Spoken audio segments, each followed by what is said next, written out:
guys. Welcome to the Vertical Shift Podcast, where we engage in candid conversation about life topics and real issues from a Christian perspective. I'm Justin. I'm Jeff. And I'm Tommy. All right, guys, let's get started. All right. Well, here we are back for another episode, and I know everyone is anxiously waiting to hear more from Dustin, and he is here. I'm just happy to say. There it is. Good job, Tommy. That was on cue and everything. Right, yeah. So, Dustin, how are you doing today? I'm good, man. Good. Thanks for coming back and sharing more of your story. You know, I kind of alluded to the first time we talked when I gave your intro. I mentioned that you're a podcast guru, master. Mm-hmm. Yeah. Yeah, like probably just under Joe Rogan, maybe. Man. Just under. Just Hey, we're 42 episodes in. How many do y'all have? That's a great is this question. a test? It is a test. Probably in the 20s, Close to 30. probably 30s. 30s. Yep. Yeah. But I if like you how y'all do y'all stuff, though. if you Y'all cut divvied it up. yours up. Yeah. Well, you know, Dustin taught us everything we know about podcasting. We went and visited your studio and your setup before we got started. They're way more legit than we are. But hey, we we're started. Here. We're here.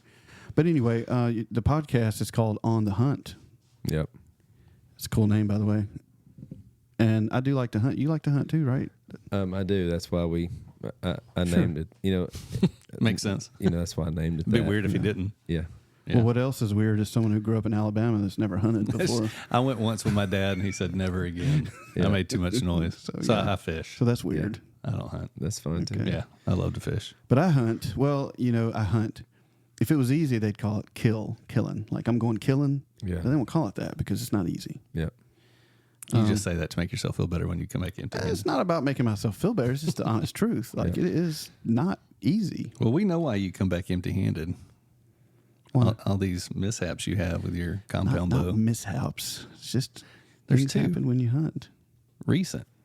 Well, Tell us about it, Tommy. Well, which one? The one we already talked about, the fireplace. Yeah, you already Have you shot been a a hole. hunter? How long have you been hunting? In general, Yeah. all my whole life. Really? Yeah. I don't know why. You know, we judge people. Let's just be honest. Mm-hmm. Like, you look at somebody and you're like, they hunt, they don't hunt. Me and you have met each other before, never had a conversation on hunting. He doesn't look like a hunter, does he? Yeah, I didn't say that. You did.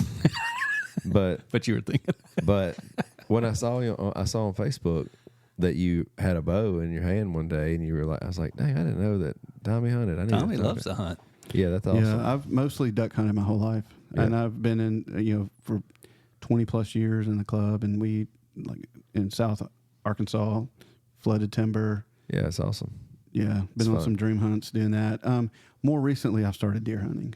Yeah. And really what got me into it is my son, he's a teenager. He killed his first deer last year, and we got to put a bunch of meat in the freezer. Not going to lie, that was awesome. Yeah. And that really got me thinking, man, you know, it's fun to do. It's different than duck hunting, which is what really I've done all of my life, and it's fun. I'm still waiting for an invite, by the way. And but to be able to put fresh, you know, meat in the freezer, is Pretty cool, eh? That's like a great benefit of it. Yeah. And Jeff, you know, I would invite you, but you're not a hunter. Like, Because nobody invites you. well, your dad tried to, and he said you can't. When come your own again. dad rejects you, I guess you Right. just take it and run with it. Society is not Yeah, going. I'll just play basketball. It's fine. Yeah. Anyway, so tell us about this recent mishap there. You know, you like to I love highlight. it. You Will like you to tell highlight us? all my. If you wouldn't tell us, we wouldn't know. But you tell us. I'm still recovering from last week when you said I should have 15 pounds on the front. Got to balance it out so you'll walk up Oh straight. my gosh! Did you It say doesn't 15? I end. thought it was more than that. Oh my gosh! I said 50. Are you paying him? I did. Y'all all Yeah. are mean. So I think you look good, man. so I went. His eyes are closed. Go ahead. I went hunting, and yes, so you know it's early season. It's bow season here, and so you know the deer are not really. You know you don't know really when they're going to pop up, and so it was about 9:30 in the morning, and then I'm sitting in a tree stand, facing some woods with a bean field behind me, and I happened to look over, and I noticed a deer walking through the bean field from the field, coming into the area that I'm hunting, and I noticed 2 more. So there are 3 deer walking over, and this one pretty large doe gets within like 15 yards from me and just stops and starts eating full broadside shot. I've shot this shot 100 times in my backyard. Money. Inside 30 yards, I'm splitting arrows. Yeah. I mean, I'm part Indian, so I'm good with a bow and arrow naturally. Yeah. Do you wear buffalo briefs when you go hunting? I mean, it's a loincloth. A loincloth. Loincloth. Yeah. And so so I see that the deer. So all right, I'm getting set up. I'm going to pull back the bow, and all of a sudden there was a deer underneath me. 2 more deer I didn't see. So there were 5 total deer around me. 2 were right under the stand, and one of the ones under the stand saw me move, and she made a snort sound. Blew, what they call it. She blew at me, basically to tell all the deer, "Hey, there's danger," and they all took off. Mm. What? That's the end of the story. Oh well. So you can't put all that in a text message. So that's the text message. Okay. I'm saying, "Hey, I just spooked some deer," right? Mm-hmm. The full story is I go to draw, and I'm kind of, I'm not nervous, but it's like your heart's like, this is it. This is You're this nervous. This is man. what you practice for. It's a feeling that It's like adrenaline. yeah, man. It's a special thing. Yeah. I mean, if you hunt, Jeff, you wouldn't know anything about this. I don't. But I don't know. There's certain things that like really get you excited. Right. That's it, man. Yeah. And so when you're that moment, you're like, yeah, like it's time to get serious. It's like your own stage. It's go time. I mean, I can imagine it, guys. I'm with you. Go ahead. So I would. That's a very good way to explain that. Like when you're about to preach on Sunday, yeah. and I don't want to put it up there with anything Sure. like holy or anything Right. like that, but Right. like the kind of the way you're like, oh, this is what. this is it. Yeah. It's go time. Yeah. It's what's coming out is going to be heard and Yep. Recorded. It's it. And made into memes. Tommy. And made fun of here on the podcast. Golly. So, yeah, well, that's a different story. See how he laughs when he makes Well, fun of me? so- but I can't do it back. When you're practicing, you don't have the same. Your blood isn't. Your heart isn't pumping. You don't have the same excitement when you're practicing. So anyway, Dustin, I go to draw on this deer, and as I'm drawing back, small mistake. I did not. So I'm using a pointer finger trigger release on my bow. And usually when I'll draw back, I put my fingers behind the trigger to keep the back pressure. So when I pull it, it'll take the weight of that string as I pull it all the way back. 'Cause it's about a 55-pound or so draw. So anyway, I pull it back. Well, as I'm pulling, I didn't put my fingers behind the trigger part. And about halfway in the draw, it releases. And I slapped myself in the face because I'm drawing down on it. Busted my lip. My lip started bleeding. Well, the arrow shot straight over the deer, probably 150 plus yards gone. No, the deer did not move. And I'm like, I'm bleeding.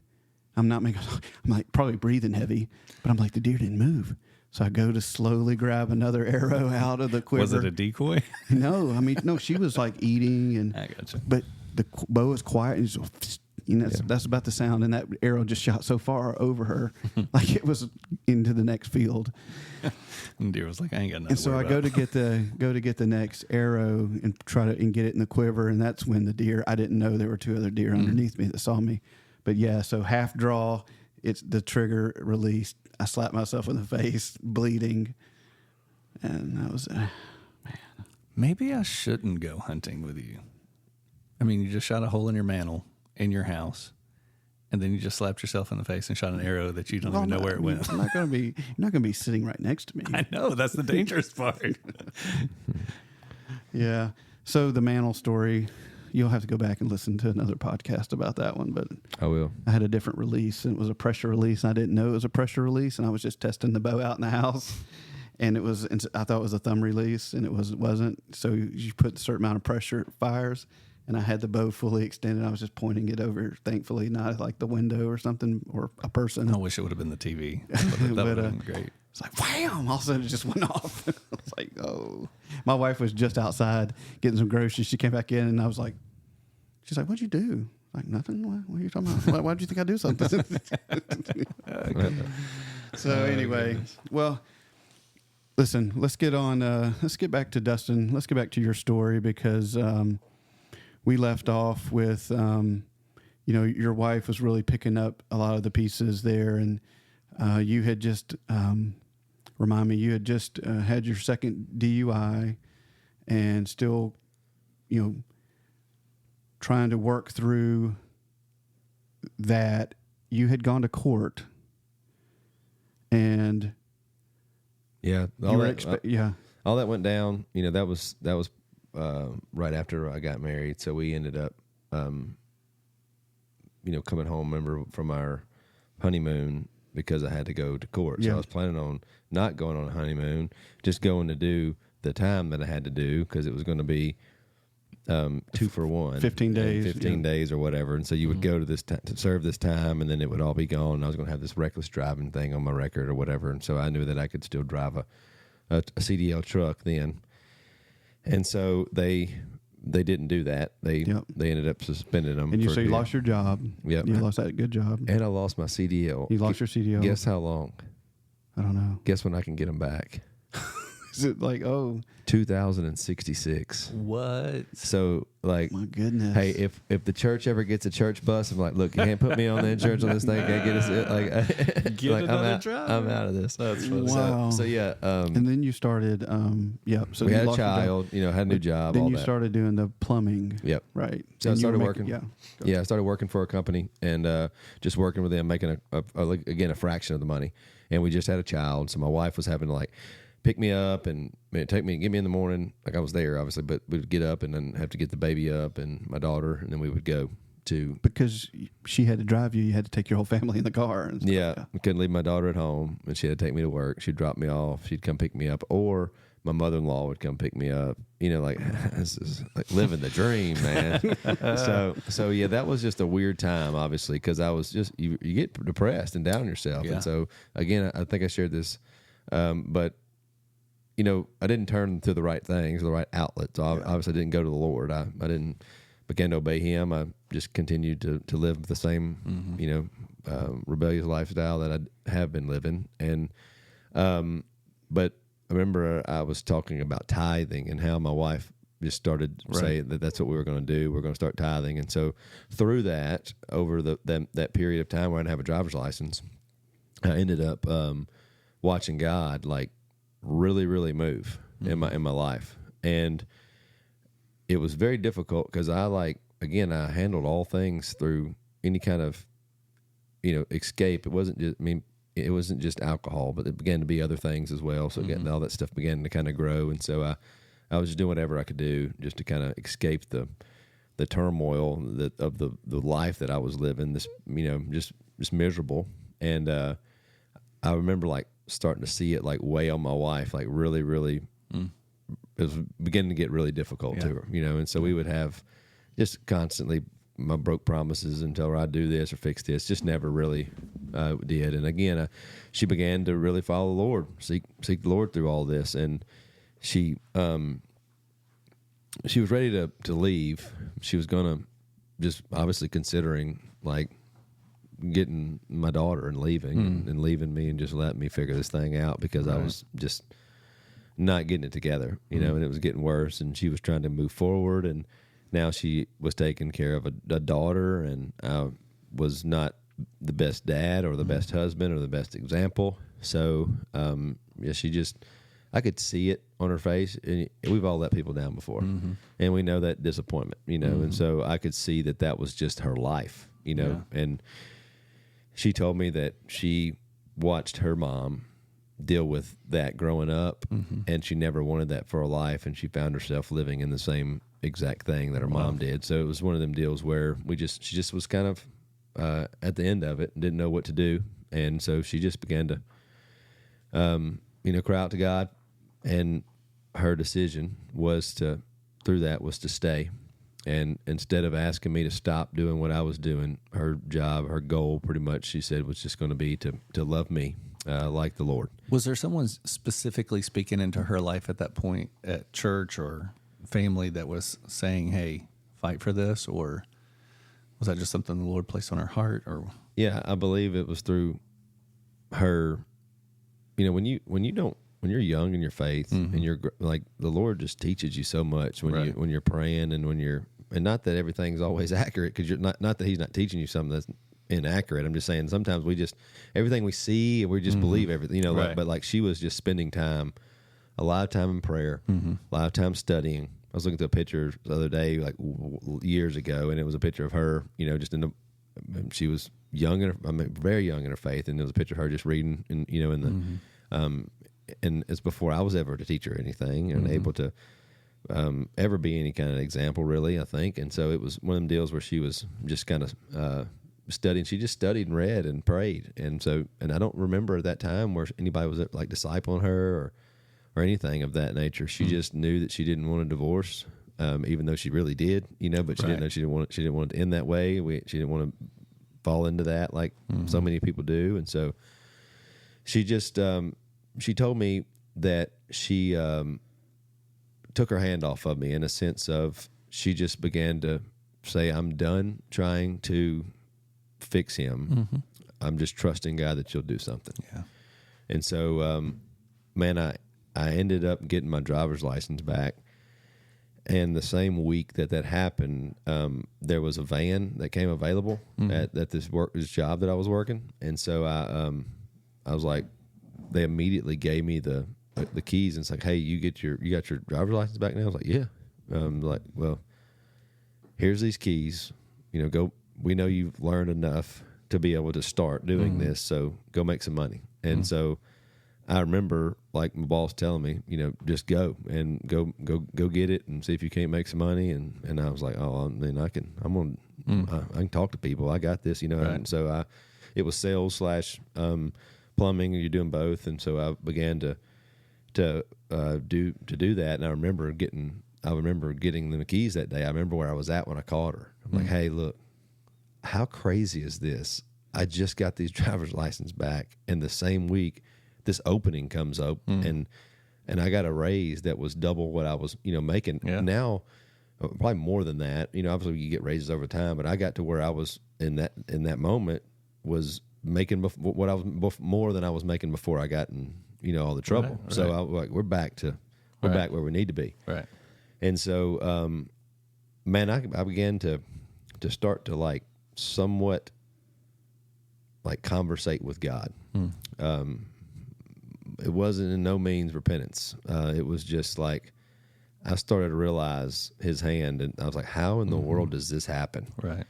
And why in the world is my wife still with me? And why is He giving me everything that we need, where we've been able to pay these bills when we shouldn't have been able to pay these bills? And so, like, it was just a time that the Lord was really starting to minister to my, to my heart through all that, and just deal with me. And I started to kind of start thinking through some stuff. And I remember I had one night I ended up going to we did something that night, and I just really tied one on, and I woke up the next morning and I was just felt like garbage, obviously. So I had a remedy that I drank a 32 ounce or 64 ounce Gatorade and a couple of BC powders on the way to work. And usually by about 10 o'clock, I'd be good to go. Like I was ready. So I remembered that morning I was up and like, I got to get my remedy going. I got to get to work. I got to go. And that morning, man, as I was going, I got like messed up about it a little bit, because I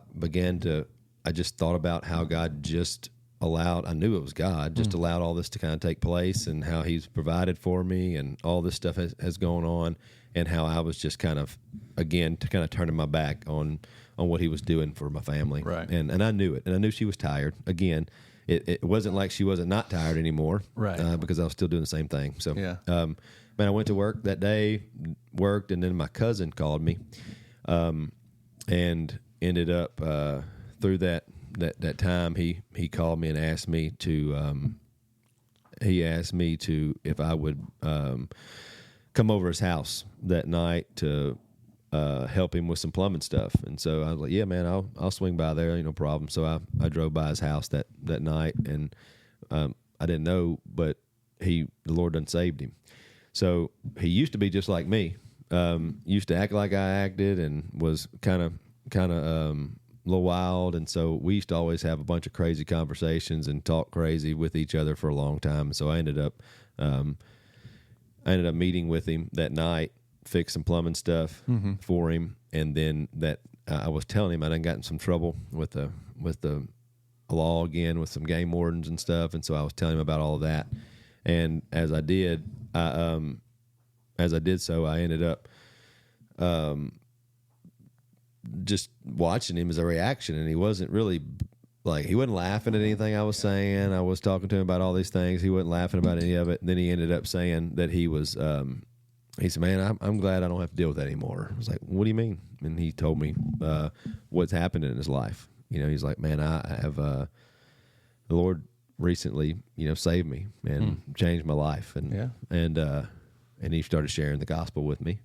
And, not something you haven't heard before. It wasn't, but you're seeing yeah, life man, change. I have. I've witnessed it. I watched it, and also I know who he was. I know his background. Know where he came from. Right. I know that he was just like I was. I know that he had the same problems, same issues, going through the same stuff at one time, and now he's this different person, right. and I didn't know it. Right. So I went over there. It was a setup, is what it was. Like I went over there. Intervention. I thought it was, like how in the world did this happen? Right. So I go over there and I fix the plumbing again. I walk out in his carport, and he begins to just lay it out in a real and a raw way, just very clearly to me. And he's like, Dustin, man, I'm worried about your salvation, right? And I'm worried about your lifestyle, and I don't want something to happen to you and you go to hell. Right. And so are you where would you say where do you stand with the Lord? And I was like, man, I hope I'm all right, man. And he was like, oh brother, that ain't it. So that ain't how it works. So yeah, he just was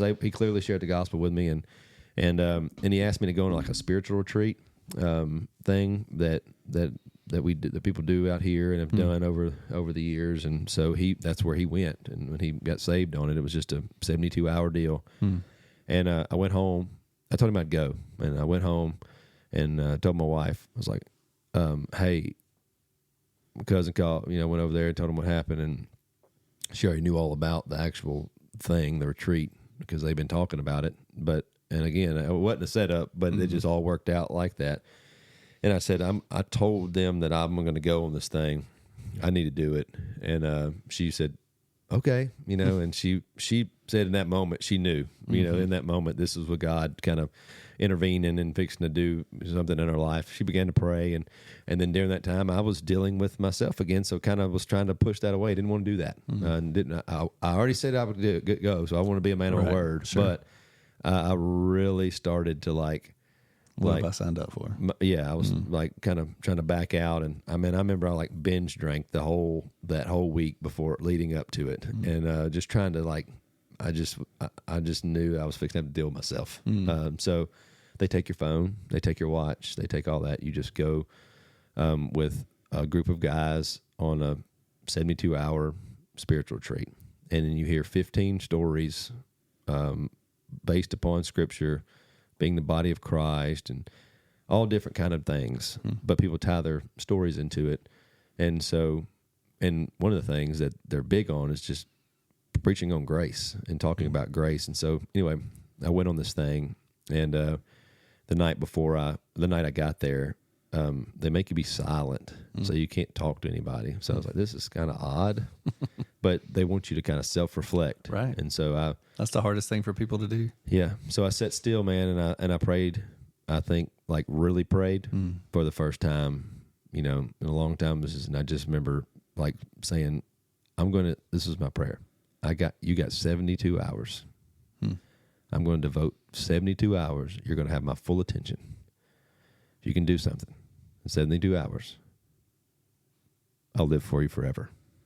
If you can't, then I'm going back doing me. That's the stupidest thing I ever could have said to God, for one. And he's going to, I had any authority over that anyway. Right, what I'm saying? Now that I know how salvation works, what I'm saying? God has to do all this work for us we'd all be dead in our sin if it wasn't for. But the really cool thing is, though, he gets that too. Yeah. Thankfully, Yeah. Thankfully, Yeah. He understands how dumb we are. Yeah. Who are you talking to? But I think too, I try to encourage, the guys in our group to, hey, listen, for some of us, all of this is brand new. And you're like, man, I don't know the formula. I don't know how to do this or whatever. Man, just pray and ask God to speak to you in a way that you will know it's him speaking. Yeah. Just let him speak to you. Be quiet, let him do it. And so basically, it sounds very arrogant when you say it the way you did, but ultimately you were saying, God, do what you're going to do. You've got my attention, 72 hours here, isolated. I'm away from everything. Do your thing. That was probably the first time you were real with God True. in your heart, and Yeah. just, you know, and so that's where he can see through all that For too. sure. I don't think I did it out of the right spot. And if it did sound arrogant, it was when I said what I was saying, I was almost in a sense challenging him to see if he would do something in my life. 100%. So first day, like through that, after that, everything was like, I just wasn't really wanting to be there. Mm-hmm. And I remember there was a guy there that drank a lot, and I knew that. So I was like, I'm about ready to get one. You know, and he was like, yeah, we got talking about, you know, we could tie one on at this thing. You know, I'm like, it was crazy. I don't want to be here. And then the next day, man, we listened to all these people, and the Lord just, you know, and I was walking down the sidewalk, man, the Lord softened my heart, you know, and I didn't have to say a prayer, you know, during that moment. It wasn't like I said a Billy Graham prayer or I did anything of that nature, because I have sat under the gospel my whole life, and I just said, "You are Lord." And I remember, like, I walked back into this place, and I was a brand new creation, man. It's like 2 your eyes Corinthians 5, open. It's yeah. like you just like Yeah, like scales, like Paul, man. it is and I've had that same experience where, you know, there's been his divine intervention in your life, and in a moment you feel his presence, and you see things differently, and your heart, like you said, your heart's softened, your eyes are opened. And nowhere in Scripture does it say to be saved we have to say this special, eloquent prayer. None of that. It says you to believe, you acknowledge that he is Lord. Yeah. And you're a sinner and you need him. Yeah. Acts 20:21, man. Faith and repentance. You know, that's it. Like you hear the gospel. No one's coming to the Lord unless they hear it. You know, they got to hear it. Romans 10:17. But you got it once you hear it, you got to do something with it. You know? So, and I've ran from it and pushed it away, and I knew, you know, again, I sat under it, and they say like a chain. You got to clearly hear the gospel like 7 times, right? And you don't know what link you're on. So I remember, I know that moment, that was it, you know, and it wasn't. I don't even know if anybody shared it. It was just the fact that I've been dealing with it and wrestling with my salvation and where I stand and what I'm going to do with my life. I'm truly, there's a big difference. Like, we live in a Bible belt. Everybody knows Jesus. We celebrate Easter. We celebrate Christmas. Therefore, they believe in Jesus Christ. Right. But there's very few that believe in Jesus Christ Lord. There's not too many people that surrendered to his lordship, where he is the ruler and the reigner of their life. You know, and I could have told you forever, you know, Jesus Christ. Yeah. Oh, yeah. Been in church my whole life. Now my parents go to church. Yeah, we're good. Yeah, I've been at Sunday school. We've talked about that here, and and it's unfortunate. That's a big part of the church. Yeah, it is, man, and it's sad. It is. So yeah, that was it, man. That was like the big moment, you know, where I. So in that moment, were you like emotional? Like, were you overcome with that? And so when you walk back in, you know. I lifted my hands up and sang to Jesus on the main line, tell him what you want. That's what they were picking. Jesus on the main line. You ever heard that? It was like a Randy Travis version of way was wearing it out. And I was like, and I think that was the song. I was just like, just shook, you know, like by this. Like, and now I think back, I was like, the music and stuff that we were singing, it didn't matter. I was exalting the Lord, lifting the name of the Lord up. And man, it was just a great time. And I remember my cousin was going through, knew that I was there, been there helping and serving and stuff. And so they relayed the message to my wife. Your husband done trusted in the Lord. You're finna get a brand new man. And so I came home from that, knocked on the door. She's laying on the couch reading something, and I like sit on the floor and like lay my head back on her lap, and I'm bawling. And she's like, "What's wrong?" And I said, "I just need you to like allow me to start over." Yeah. Like, look, we got 3 years of a terrible marriage. that I have destroyed, and you have loved me like the Lord. So let's do a redo. Like from this day on, let me be who I'm supposed to be. And so sweet, man. She placed herself right under me, just like Ephesians 5 says to do. And at that point, there was no reason for her to listen to anything. I've been filled with lies and broken promises, and just a crazy person for a long time. So I'm obviously, but one of the things that you struggle with a lot of times is you still have some issues that you got to deal with. Sure. So you go from drinking every day to now you're radically saved, and now you're still trying to figure this out. Now, how do you cope? Yeah, with difficulties. So I ended up. We went forward, and it was great. Found out we were having our second, right around that time too. So we had our boy. And then so from there, what was your grandmother's response this time? She was all right. She had my driver's license back, and I done trusted in the Lord. There so you she go. was. She's like, this is how you do it. Yeah, she was excited that time. That's awesome. But yeah, from there, man, we started pursuing the Lord together, which was just a really sweet thing, man. And I don't know how. I know we got listeners that are young and whatnot, but probably on here. But that's when I understood marriage. Yeah. When I came home that night and was able to, spend time with my wife, I was like, I get this. Right. Like God made her for me before I was ever born. We left our father and mother. We become one flesh, and like it all made sense, and it all made sense why she even stayed. All the stuff that happened, over the time, it was a wonderful picture of just redemption and God's grace, and so she's allowed me to lead her and to be there, and obviously we all mess up in that area, but she immediately allowed me to lead her spiritually. So which was a crazy thing. I had a lot of knowledge of stuff because I grew up under it, so. Yeah. Was she emotional at all during that when you came home and it was a sweet about, time, man. Yeah. It was like we pretty much. I feel like my marriage started February 9th, 2013. I got married August 14th, 2010.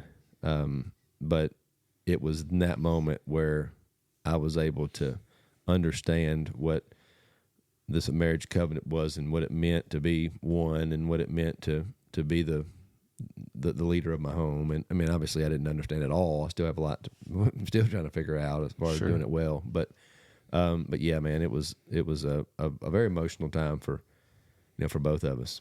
Yeah.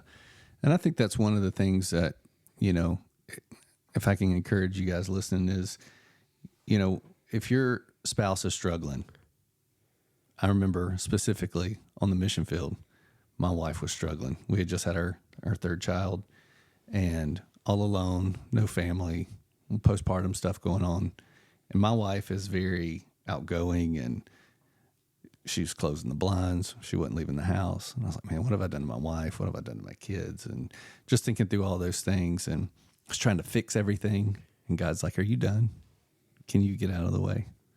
And so through that time, just began praying and watching the Lord bring a mission team from this particular church down, and just the relationships there and the opportunities and just the way the Lord worked.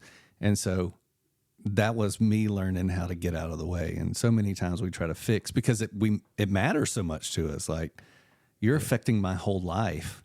So I want to fix it. Right. And sometimes we just got to get out of the way, and just to see that. And then also to know that, hey, just because you surrendered your life, which is the most important decision, doesn't mean everything changed overnight either. No. Right. There's a lot of growth. Some things change instantly. Mm-hmm. Some things go away. Some things you just still have to be refined in. For me, there was a time when the things that you used to be drawn to, some immediate things you're no longer drawn to that because it will remind you of where you came from, and that's a place you don't want to go back. Yeah. But there's still the habits and things that you've ingrained in your mind and become, part of you that you have to, that sometimes take a longer to change, but so you, let's continue then. I mean, so now you're saved. You're So walking- I struggle with. I mean, I had this alcohol problem, you know, like, and I really like tried to deal with it while I was there. Like I know that I want this urge to be gone completely, and so I ended up. I come home and for about 3 or 4 months I was sober, and it was like I was about to lose my mind, and so I was like, all right, I'm good. I'm gonna have a couple. I years can there. have one now. Yeah. So I wrestled with that on and off for about a year, where I would just casually drink. And during that time at the church that I grew up in, I was now beginning to get involved, and I was started dealing with like, what am I doing with my life? Like, I just lived a crazy life for many of years, and I think I can be influential in other people's lives, and I can talk to people, and it's always been obvious that I have the to be able to communicate with people, and so I the Lord didn't. I'm weird about like hearing from the Lord because when somebody says God told me, like, do you even people? It kind of makes people where they don't even feel like they haven't even business to even say anything to you because like, oh, they heard from God, but like, how does the Lord minister to you? How does the Lord speak to you? Like, I think He gives us gifts, and and it's obvious that what you're good at and what the Lord has given you the ability to do, and. So there were certain things that I realized. Well, you said too, and I don't mean to cut you off, but I think he will lay desires on our heart that will become things that we want to do. And you said that, hey, I think that there's a way that I could help people. That's a desire that He's planting in you. Exactly. Yeah. So that's what like I said, I don't know. People ask like, did God tell you to? I know that they're supposed to be teachers, and they're supposed to be preachers, and they're supposed to be people that do certain things. And I know that the Lord's gifted me with certain areas, and there was needs in certain areas. And so I remember conversating with my pastor and said, hey, look, you do everything here. Can I help you with youth ministry? I'd love to come over there and hang out. And so I did, and started going over there. Next thing I know, I started finding myself like leading some Bible studies, and it was already prepared. It was just like a little, kind of like you do it. Like a VBS or whatever, like you have curriculum. So I was going through some stuff with them, and I would remember just being like crazy nervous just to pray because I was in front of the preacher, and his family. And I was to do this with his kids. They're smarter than me, and so I'm doing this. And this is like 5 to 6 months after I'm saved. I'm talking to him like, I need you to help me, lead me. I started meeting with him on during the week on the mornings because I was like, I don't know what God's doing, but I'm just not okay with being where I'm at right now. Right. And so I think He saw that desire, in my life to grow and to learn and to do more for the Lord. And so because I just realized what He saved me from. So I ended up, but again, still drinking a little bit. So I go eat one night, and I'm at this place locally here, and I have a beer on the table. And one of the youth kids come up and start talking to me because he comes in with his family, and I got a beer sitting at the table. I'm like, all right, so I'm dealing with that, right? So I go home and I start praying, and I'm like, all right, I need you to really make it clear to me within my life things that are not of you, and that's going to cause me to do anything that I used to do. Like I got to rid myself of this, like pluck it out or cut it off. Like what is it? I'm ready to. I want to live a life that honors you. And so it was very clear to me that this was something that kept getting, that I needed to just to be done with. And so it was around July 7th of 2014. I know these dates pretty well because I think about them. But so from there, I just decided I'm done with that. And I had to pray, man, because every day I'd get off, I used to go get a beer. And so like I'm going to the gas station, I immediately walk there. I'm like, all right, Lord. Yeah, it's a default. I'm going to get me a Gatorade, so or whatever. So I did that, and so man, it just began to. That's just kind of how everything started. And I just didn't really. I'm a little crazy. I didn't really tell nobody. I mean, y'all have met me, so not that I'm like, but I'm just. I don't know. I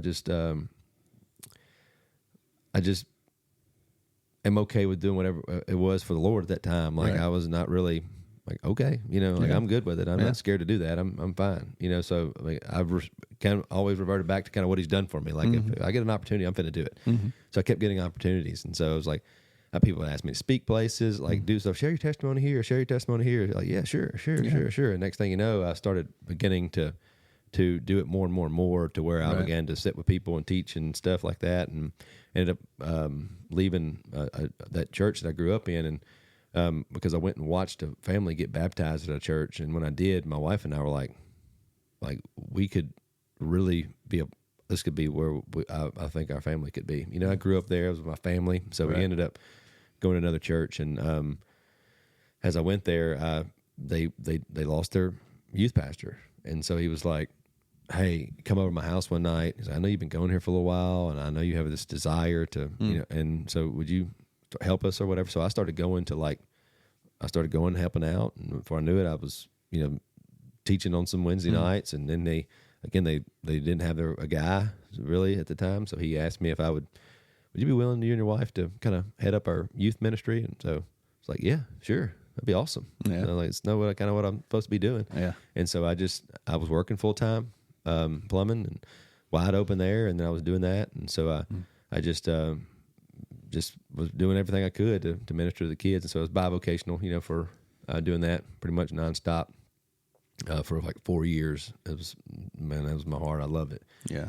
And it began to grow and grow and grow. And it's crazy because I didn't really have anybody that was like teaching me how to prepare sermons and teaching me how. I was just learning it like through YouTube and through watching videos and just trying to figure all this stuff out. Probably a lot of eisegesis at first. Right. No, it wasn't exegetical preacher. I was very topical on a lot of things probably for a long time. We look back at some of the sermons we probably preached in the very beginning. You're like, oh my gracious, I can't believe you said that. But yeah, that's just kind of what I was. I was like just doing whatever I could. Sure. And I began to I knew I needed to start preparing my own stuff instead of using like curriculum and stuff or anybody else's stuff. So I started doing that, and the Lord really started that's the game changer. Grow this youth ministry, and it got very large. And again, I began to have more opportunities, and I started going to speak places in Memphis and all this stuff. Like, what is going on? I could just tell that the Lord was just doing something wild in my life, and so I ended up. Going to Memphis when I was at Collierville at this church. They asked me to come speak, and it was, I think, a couple hundred people there. And I was like, hey, what are you going to speak on? And I said, I know, I just don't have it written down. Just drive. Remember, she's good at doing that, right? and let me pin this down, and I know what I need to go through and all that. So I get there and I do, and the place just, you've had these times where you watch the Lord just ministering to people while you're speaking, and it's not you, it's the Lord. Sure. And that day, I've never, to this day, I think, ever had the Lord use me, and to that extent, it was unbelievable. I don't know, I can't explain it. He still uses me, but like the way that happened was just incredible. And that night, we got in the car. Wife was like, hey, we need to start considering what our future looks like, because this is what we're going to be doing. This is what you're made to do. And so it's like, nah, not a chance. Right. Like, I'm a plumber and I'm a youth pastor. She's like, we just need to start talking about it and considering it. And so I went back on one of them same retreats that I got saved on, and the Lord, started to deal with me on it.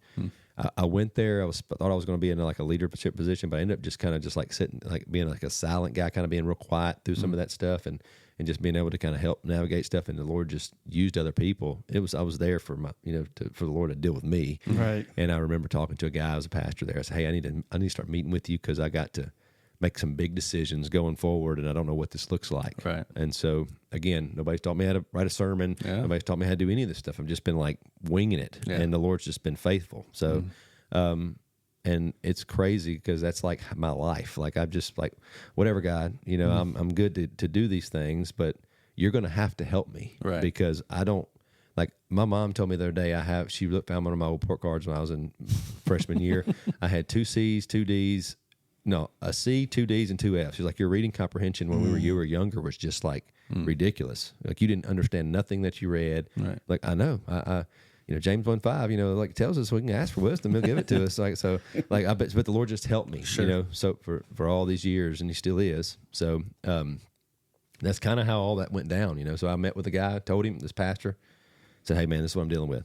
He said, first thing I want you to know before you even go any further is, you need to start listening to what your wife says, because y'all are one, and she's praying for direction for your family, just like you are, and you may be thinking something crazy, and she may kind of already know some of some direction. So we ended up doing, like I was like, okay, well, then I'm probably going to end up like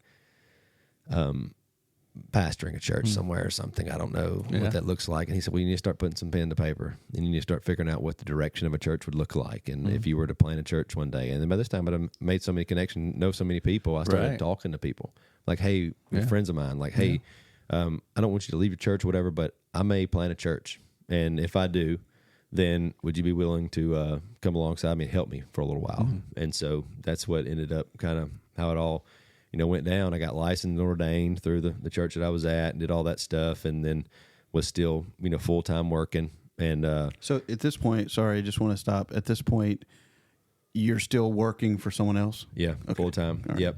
So, again, just moving forward, trying to figure out what I was doing, what that looked like. And I wrote out some direction, kind of like what I thought that we would do as we kind of planted a church. Obviously, we're going to preach the gospel of Jesus Christ, and we're going to teach the word, the best of our ability. It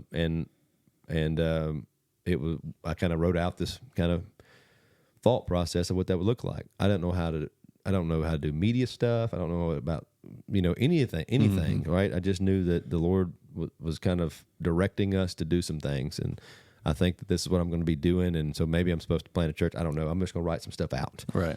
And just kind of start meeting people and talking to people and see if this is what the Lord has for me. And I called people and they were like, man, we would love to support you. And we will come alongside of you wherever we go, man. We've watched you and we support what you're doing. I'm like, all right. So I had like this group of people of probably 30 or 40 that I knew was going to help me like do something if I ever decided that I was going to do that. I know what it looked like. So the church that I'm at now, they lost their pastor. One of the guys that I called to ask me if his family would help me if I started a church one day, he said, hey man, praying this morning, my folks lost their pastor at their home church, and there's nobody there. There's like 15 to 20 people there. They need somebody to fill in. I can go help them, but I'm not a pastor. And so could you go help them out? I said, dude, I'm preaching on Wednesdays, but I ain't preaching on Sundays. I don't know how I'll figure this out because I'm working, but I'll preach on Wednesdays, and then I'll come over there on Sundays. And so that's what I started doing, man. I was preaching on Wednesdays, and I was working all week, and then I'd preach on Sunday, and so it was just a crazy deal. Yeah. Well, they like me.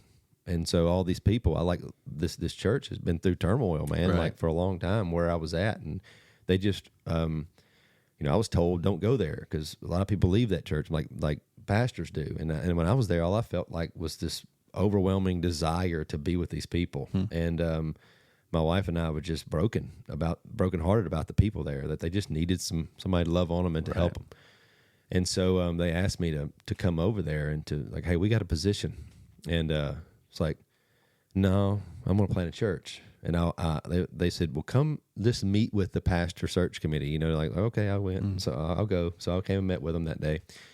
And I'll never forget the woman said, hey, look, you have some direction that you would like to take a church or you would like to start a church, but you don't have a church, and we have a church and we don't have a pastor. Right. Is it possible that you could come over here and do something here? Would you be willing to do that? And I said, well, that could work because I got like, again, 30 or 40 people probably that would come with me to help me. And we could just kind of plant a church within this church. They'll just kind of restructure everything, redo everything, And so they were, and again, I have no idea what I'm doing. Sure. And so I had no idea what they even look like. And so I went and preached the next week to see if they wanted to do this. And they called me and said, hey, we want to offer you an interim position. And we don't have any money to pay you. So it's just going to be an interim, no pay. So like, I told my wife, I was like, I can't go take a maybe position. We have a booming youth group, and I'm fixing to dip out on them to go over to a church, not knowing what in the world's going to happen. I'm not going to take a maybe position. And so I just told God no, in a sense that I'm not. And man, I was sick to my stomach to the point where I couldn't sleep and like was just overwhelmed with it. And I called the guy that's been helping me. And I said, man, they want to offer me a maybe position with no money. He said, you're a plumber?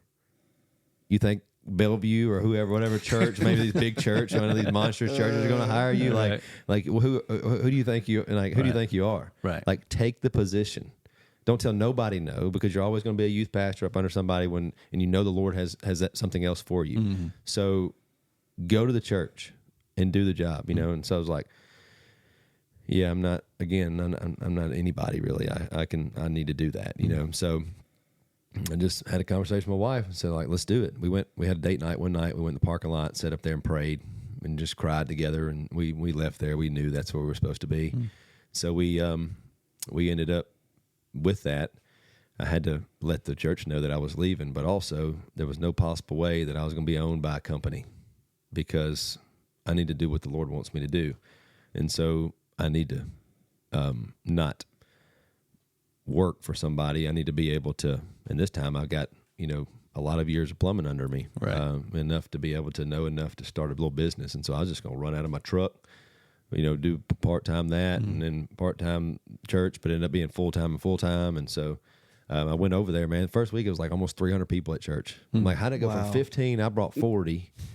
The math don't math, you know? and so it was just a sweet time. And I was like, my gracious. And I needed that, you know, like, and then the way it was all set up, the way that it was already put together, I needed that. There was this older man there. He was a deacon there. Man, he knew. He told me he studied his whole life to be a pastor. The Lord never called him to be a pastor, but he was just a wealth of knowledge. Anything I ever needed to know, I could call him and he knew it. And he was right there beside me, just allowing me to go. And the Lord put all these people in place. And so we did that for, you know, I've been there now for 5 years. Eventually, like, knew that I was there to kind of plant a church within the side of the church. And so I had to kind of redo some direction and redid bylaws, redid all this stuff. And I didn't know how to do none of that, but I had to figure all that out, you know, and that ended up happening years later. But I realized that I didn't need to go forward until I was comfortable. Sure. And so the Lord, the way he set it all up was like, you send me to a place that people just need to be loved on. And they allowed me to make a lot of mistakes and, you know, work full time and try to preach to, and probably some of the worst sermons you've ever heard, you know, but it just was, you know, was still, I mean, the word doesn't return void. So I know that I was sharing the word of the Lord, but yeah, man, through all that, I just, he kind of just worked through that. And eventually, I went ahead, we kind of restructured everything and kind of rebranded, if you want to call it that or whatever, and kind of put direction in place for all the people. Because after I built the trust with the people, the OGs of the church that's been there, I shared in a business meeting. I was like, I want to go forward, and I kind of we've already done all this stuff. We've restructured, we built these groups and all these things. We've done all this stuff. Do y'all trust me going forward? And if we do, then they're like, oh yeah. So this is what we're going to do. So we kind of restructured, renamed the church in a sense, and just kind of went forward with that. And then I made the decision to step away from the business side of it. And I did that about 1.5 years ago. Yeah. And when I did that, that's when your business is still running.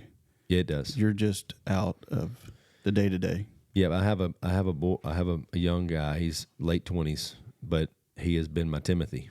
And I taught him every single thing that I knew, and I made sure of that. And I was like, and now he's smarter than I am when it comes to plumbing. He teaches me stuff now, but he runs the company. That's so great. I got to call him and ask him. You know, I would have to, but he rolls with it, and so I make sure that he.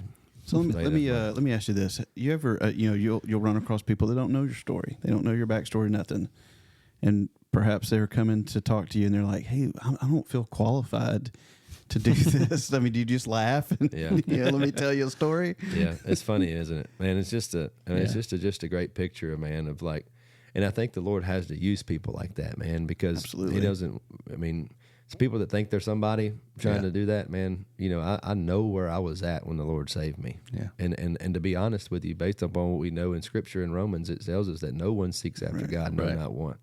So I wasn't out there just looking.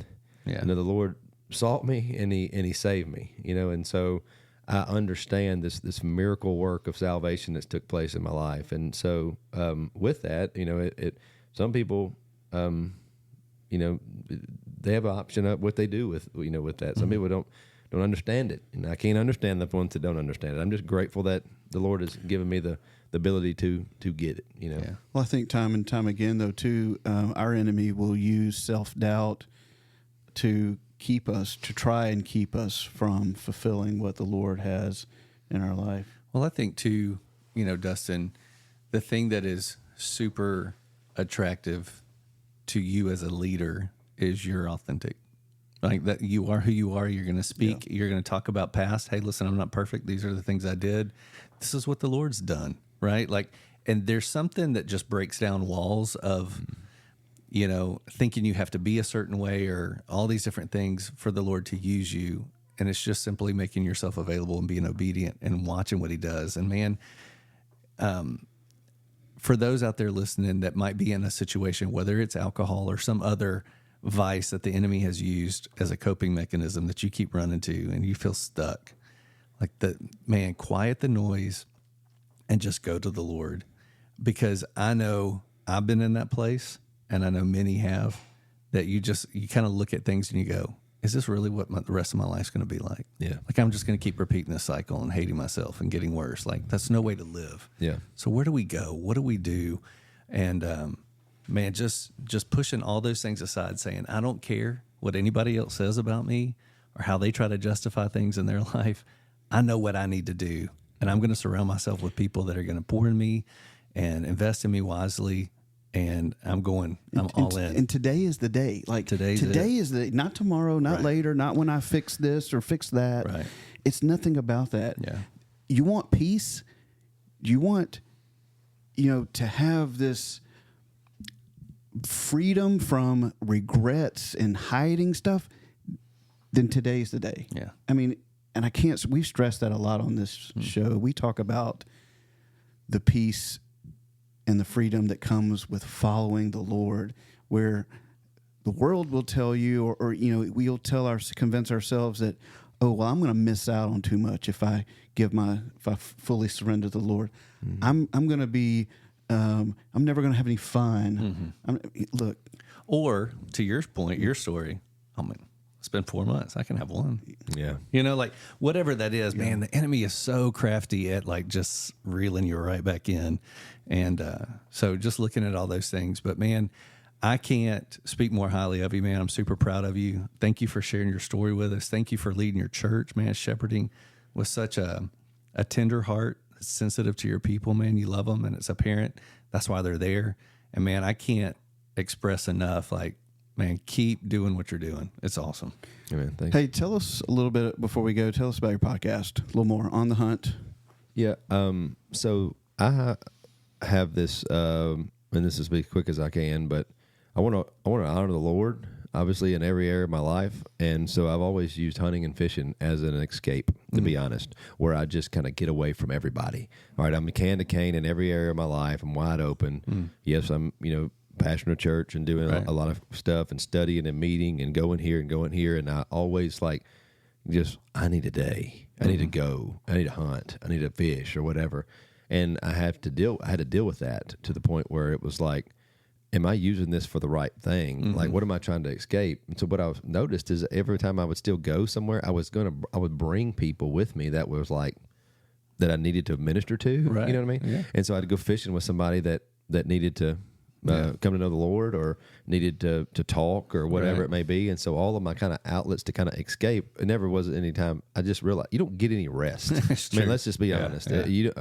You look in the scriptures and you look through like Romans, like Paul gives a shout out at the very end of Romans to all these people, these people that's been there through and there was these older women and whether they work tirelessly. And that's what people do that really serve the Lord. There's never really, a day off because you're always looking for the opportunity to advance the kingdom of God. And so even in my time of just hunting and fishing, I always brought hobbies. People. Yeah. I took a guy to Sardis. We went fishing. I came home that day. We caught a lemon crappie. I baptized him in my pond. Like just really sweet stuff. And I'm like, all right, I'm going to use this somehow. My life that nobody sees. Yeah. Everybody sees Dustin. They see me out in the, they know who I am as a pastor. They know who I am. Whatever community, if they know me or whatever, they know, I guess some of them know I still have this company or whatever, but this kind of, and they know I hunt and fish, but how do I honor the Lord in that area of my life? Right. That was the only area that I really wasn't like necessarily trying to advance the kingdom like I should, but I was like, how can I take this and actually use it to a greater level? Right, sure. And so we have a podcast again called On the Hunt, and we just talk about how we just try to look for we go hunting, we go fishing, we live our lives, but we try to obviously look for opportunities to to minister to people and to share, with people. And so we talk about, what we do is we talk about hunting or fishing, or if it's off season, we'll talk about whatever it may be that what we're doing, or we've been talking about football a lot. Now we have a lot of people that don't even hunt on there anymore. So the goal is kind of just to share all of that, talk about, just daily life stuff. Right. And then we do a Bible study. So right now we're in the book of James, going through it, and we did Philippians. And so I don't know what we'll do after that. We haven't really thought through it much. We're almost done with James, so we're going to have to figure it out pretty soon. And it's like 2 hours. So people are having to listen to that thing like the whole week. And so you have it like on the way to work or whatever. Right. So it's pretty lengthy. But we have people come on, share their testimony, Right. and then talk about what the Lord's done. And then people that hunt and fish, we kind of talk through that as well. And so we kind of just chitter chatter about that part of my life and I have a buddy that's the same way, and he talks with us too. He's on there with me, and we just share that. And then, like I said, just chew the fat, just like y'all do. And then we go into a Bible study. I got a question for you. Serious question. Do you still have my green cup? I do, man. It's All right. there. I'm gonna coming to get that pretty soon. So. Yeah. You would need to jump on with us. Hey, Yeah. would love That to. would be great. Yeah. We'll get to something weird that we talk about, and I'll call you over and say, "Hey, we're studying so and so," and you're going to be like, "I can't believe you called me over just to go through that." We're just That'd going be verse awesome. by verse. Do it, Through it, man. whatever we get to, we do. Let's do it. I've gone through the entire Bible verse by verse with this guy, Jeff, and didn't even get a certificate at the end of it. It was very intensive. So, Oh, goodness. Well, Dustin, thanks again, man, for tuning in and sharing your story. And I love it. Guys, thanks for listening, and just encourage you where you're at in your life. Maybe you're stuck in a cycle. Man, just drop to your knees and surrender to the Lord. Let him take it and do what he does. And so, guys, we love you. Thanks for listening. Hope you're encouraged.